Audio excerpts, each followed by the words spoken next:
Bibir dikulum, tersenyum renyah. Assalamualaikum semuanya. Waalaikumsalam warahmatullahi Pemirsa wabarakatuh. PJTP yang berbahagia, berjumpa lagi dengan saya dalam acara Ngopi Ngobrol Perkara Iman dan Islam.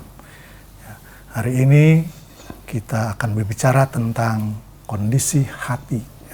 Pada pertemuan yang sebelumnya kita bicara tentang bahagia, iman, Islam, ihsan, dan semuanya ada tertanam dalam hati.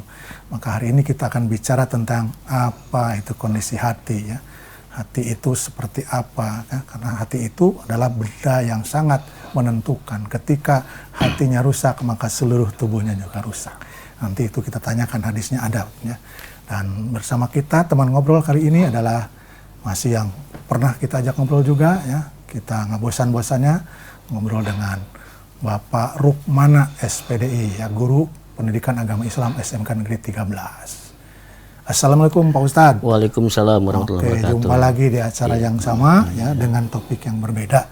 Nah, silakan disapa lagi yang kangen dengan pemirsa mungkin. Baik, terima kasih Faseb. Assalamualaikum warahmatullahi wabarakatuh. Alhamdulillah illadzi at'amana bitaufiqi wal hidayah wa nasta'inuhu bihaulihi quwwatil qawiyah ahmaduhu subhanahu wa ta'ala wa askuruhu bini amihi dohiran wa batinan asyhadu alla ilaha illallah wahdahu la syarikalah wa asyhadu anna muhammadan abduhu wa rasuluhu mab'utsu ila sairil ummah.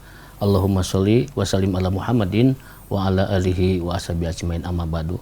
Baik pemirsa hadirin yang senantiasa dirahmati dan dimuliakan Allah Subhanahu wa taala. Pada kesempatan kali ini alhamdulillah saya atas nama Rukmana, guru salah satu guru di SMKN 13 Bandung, dan alhamdulillah ditemani oleh seorang host yang sudah tidak asing lagi, yaitu Bapak Dr. Asep Tapip. Pada kesempatan ini mungkin kita akan berbincang-bincang, ya Pak Asep. Ya, okay. Tentang apa Pak Asep itu? Kita ngobrol tentang hati lah, ya. Kondisi hati, ciri-ciri suasana hati, pokoknya hati dan hati-hati. Betul. Oke, kita mulai dengan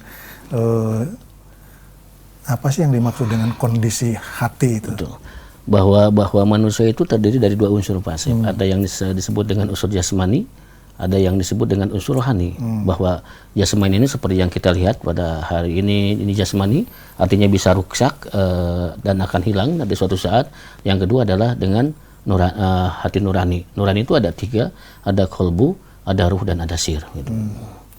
Jadi ada kolbu, ada ruh, ada sir. Ya. Tapi kalau dengan demikian hati yang disebut lever itu berarti itu fisik, ya. Betul. Yang ada bentuknya kan. Betul. Dikenal oleh orang lope. Jadi ngabarkan dengan kemang eceng. Betul. Lope itu fisik, ya. Jasmani Jasmani itu jasmani, kan. Ya. Tapi yang mengisinya itu adalah nurani. Gitu. Apalagi tadi ada tiga. Ada kolbu, ada ruh, dan ada sir. Jadi kolbu beda dengan ruh dan sir. Oke. Kalau hati bahasa Arabnya apa ya? Kolbu.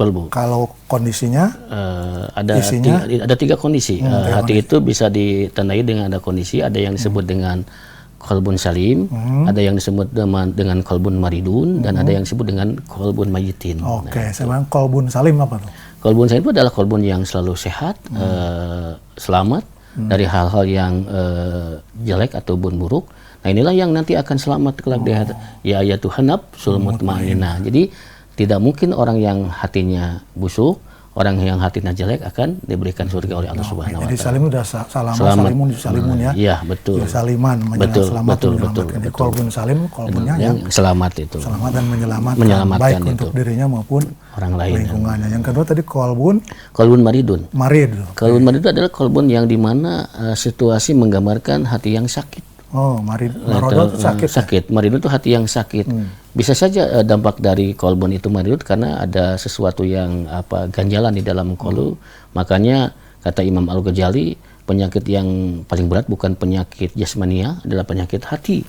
Penyakit itu adalah salah satunya iri dengki, ria, sombong, ingin dipuji orang dan lain sebagainya.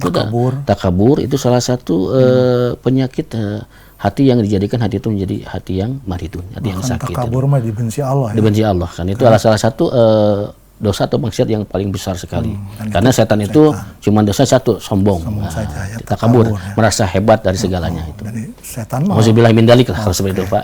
Kalau dibanding manusia, setan lebih dekat dengan Allah, ya. Betul. Bahkan berdialog dengan Allah. Betul. Berdialog dengan Allah. Ilmunya juga dekat ke Allah, ya. tapi dia tidak menjadi sombong. Nah, sombongnya itu yang tidak menjadi kekasih Allah, jadi menjadi laknatullah karena ada sifat sedikit kesombongan yang ada.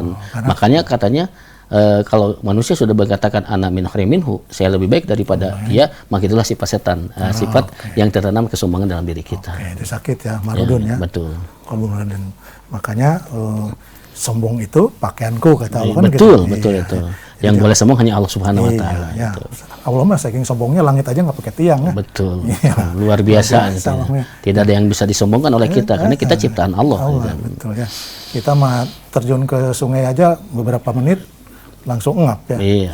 Butuh bantuan orang lain. Betul. Ya, gitu ya. Oke, jadi yang ketiga kolbun mayitin. Di mana indikasi ini kolbun yang mati. Artinya tidak selalu menghiraukan, lalai terhadap perintah-perintah Allah. Bahkan jangankan oleh kita, oleh ulama, oleh ustadz, oleh kiai, oleh nabi, bahkan dipanggil sama Allah pun ia hiraukan karena hatinya sudah mati. Auzubillahi min dzalik. Kalau hati sudah mati, maka tidak akan tembus hidayah kita kepada Allah Subhanahu wa taala. Kalau mati itu artinya sudah tidak bisa lagi berkomunikasi dengan Allah karena hatinya sudah tertutup. Sumum, bukmun, uyum, pahum, layariyun, pasti kan gitu itu. Telinganya tertutup, matanya tertutup, hatinya tertutup, maka tidak akan kembali kepada Allah kalau hatinya seperti itu. Layar jiun. Gitu. Jadi dia akan kemana? Dia ngawang-ngawang aja. Oh ya, kemana saja mungkin tidak ada tempat untuk dia karena kita kembali semua kembali kepada Allah Subhanahu wa taala. Kalau yang kembali ke neraka malah lebih baik daripada yang kembali ya. Iya.